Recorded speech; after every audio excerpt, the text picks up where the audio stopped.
Жыхарка Гомеля паказала, як катаецца на каньках проста на вуліцы абласнога цэнтра. Відэа прыгожае, але насамрэч яно пра сур'ёзную праблему. Галалёд і тое, як з ім змагаюцца ў Беларусі. У нас галоўны метад пясчана-саляная сумесь. Танна, хутка і даволі эфектыўна. Але соль шкодзіць дрэвам, засольвае глебу, раз'ядае абутак, шыны, а яшчэ траўміруе лапы жывёлаў. У Скандынавіі, напрыклад, часта не сыпюць соль увогуле. Снег прыбіраюць, пакідаюць тонкі пласт, утрамбоўваюць і пасыпаюць крошкай, якую вясной збіраюць і выкарыстоўваюць зноў. У Японіі абыходзіцца толькі тэхнікай. У Швейцарыі і Нідерландах выкарыстоўваюць соль, але змешваюць яе з вадой альбо спецыяльным рассолам, так яе трэба значна менш.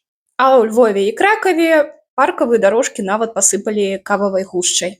Часта ключ не ў чым пасыпаць, а ў тым, каб своечасова прыбіраць снег, а не завальваць усё тоннамі солі.